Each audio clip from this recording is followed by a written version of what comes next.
Hello, everyone. Welcome to today's call. This is Tony Javier, founder of Real Estate Prodigy, and today we're going to talk about rehabbing systems. So, for those of you who have listened to Rehabbing 101, that's basically an overview of what rehabbing is. So, basically, what this is an overview of the systems that we use for rehabbing properties. You know, for anything that you do multiple times throughout the day, throughout the month, throughout the year, you want to create a system for it. So whether that's, financials and bookkeeping, whether that's, paying your bills every month, your schedule, pretty much anything you can think of that you're going to do on an ongoing basis really needs to have a system. And a system isn't always necessarily something that does something for you. It could be basically just a guideline on how you do something. So one of the biggest things that I've systemized is the rehabbing business, or the rehabbing side of the business, I should say. When I first got into this business, I would, find contractors, I'd throw them into jobs, I'd order materials on the go. And, while I made money and I was still fairly successful, I wasn't really able to scale the business, or I would not have been able to scale the business to where it is now without putting these systems in place. In fact, I just stepped out of pretty much the whole business altogether, my rehabbing business, and now it runs on its own. And that is because I have a rehabbing system in place that when someone has an issue, when someone hires a contractor, when someone needs to order materials, they know exactly what to do and what to expect, with whatever it is that they're doing, so that they don't have to call me every time and say, "Hey, Tony, what do you want to do about this?" So let's jump into rehabbing systems, and you kind of see what I'm talking about here. So what you're going to learn today, systems that you must implement to make your life easier. If you don't implement these things, then there's a decent chance that things are going to be a lot tougher than they have to be. What agreements you must have in place to make sure that you cover yourself and your contractor. Materials handling to save time and money. And contractors to use to CYA. I think everyone knows what that means, so I won't tell you what, or I won't expand on what that means. It's basically cover your what. So let's get right into it. So the systems that you need to have in place. You need to have an interview process for contractors. I'm going to do a video on hiring and finding contractors. And one of the big things we do is we interview every contractor as if they were an employee, basically. So we have an interview sheet that's actually in your documents. If you're a pro member, it's in your documents library. And basically ask them all the questions that you need to know before you start a job. How many employees do you have? How long have you been in the business? How many jobs can you handle at a time? What are your specialties? So by having that system in place, if I tell my staff to, we need a roofer, we need a certain trade because, our normal trade is out of town or, went out of business or, whatever happens, that I can, just give them that sheet or tell them to, take that sheet and run with it. And what they'll do is they'll fill it out and they'll send it to me and I'll look it over and say, yes or no, just based on the questions that they asked and the answers that were given. So that is a system that saved me so much time over the last few years since I put that in place, so that I don't have to do all the interviews. I have my people do the interviews. They give me the answers to the questions, and I'm able to more easily pick a contractor that we want to use. Good scope of work. If you look at our sample scope of work that we have in our documents and forms library, you will see how we like to do our scopes of work. And if you look at it, it's very, very generic, the way we do our scopes of work. But at the same time, it's very detailed. So you need to create the scope of work that works best for you and for your contractors. So what you got to do is take ours and just modify it how you like. I'm not telling you that ours is the best way to do it.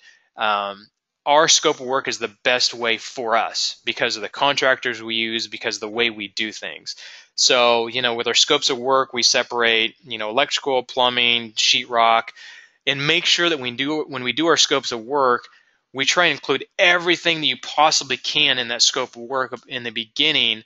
So when they bid the job, you're not having to go back later and try and get them to bid things that you didn't think about or things that you should have in the beginning, because that wastes, time and money, because it takes them extra time to do that, and they're going to charge you a lot more later when you have them bid it, as opposed to having them bid that up front. So having a good scope of work and a good format for that is going to help you out tremendously. We have a supply list for our contractors, so when we order materials from Lowe's, they know exactly what we're going to order. Now, there's some things that have different colors and different variations, so some things change. But if we have, if you have a good a good supply list for your contractors, then it's going to make it a lot easier for you to order materials. It's going to make it a lot easier for your contractors too, if you have your contractors do it. And it's going to make it a lot easier for Lowe's, because if they have a master sheet and you're talking to them over the phone and you say use, our usual, chrome faucet, they can go in your list, and not only can they find the item and the item number to make it quicker, but they can also look at your pricing.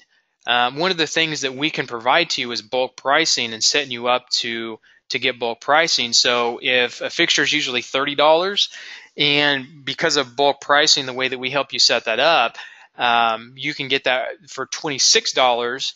Then that list will actually have on your end how much it should be, and you can compare it to what they charge you.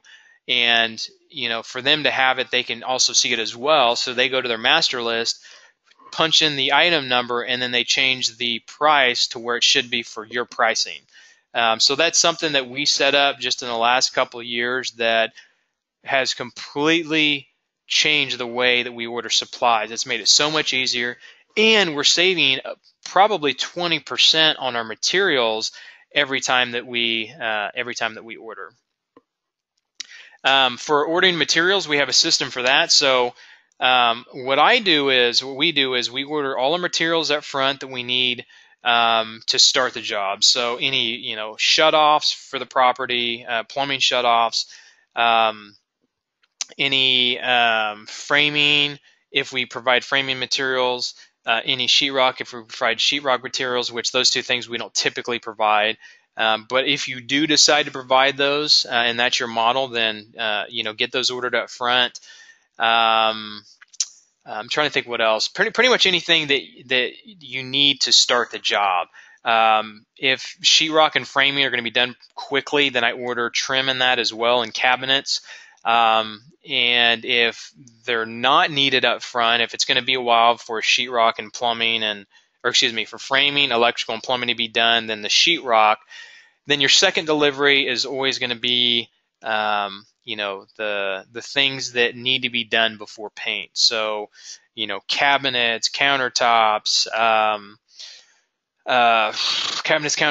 trim, doors, things like that. That are needed in the middle of the job. If you're going to order flooring and flooring needs to acclimate in the property for a couple of days before it's installed, you might even order the flooring material then. Don't like to have flooring material sitting around for a long time, so try and order that as late as possible.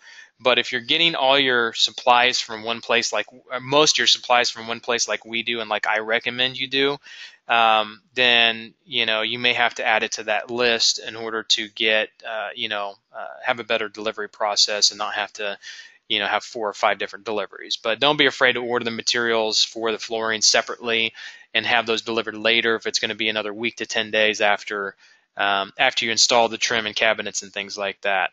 And it's also going to depend on how much of these things you need. If it's a big job, obviously you want to separate the materials, because it's going to take a long time for your framing and electrical and plumbing and sheetrock to be done. But if it's just minor for each of those, I wouldn't be afraid to order the materials for those and If you don't have very much trim or very many doors, it's like, a couple few $100, not a big deal. But if you do big jobs, a lot of them we do are bigger jobs where you have a whole kitchen full of cabinets, you have a whole main floor that needs new trim. Definitely separate those as much as you can so that there aren't a ton of materials that are sitting around, because materials are going to get stolen, they're going to get lost, they're going to get damaged, they're going to get broken, they're going to get misplaced. So the less time you have for those materials sitting around, the better. And then our third delivery, so again, the first is the things that you need to get started: framing, plumbing, electrical, things of that nature. Second delivery is going to be cabinets, trim, pretty much all the trim and trim work and things of that nature.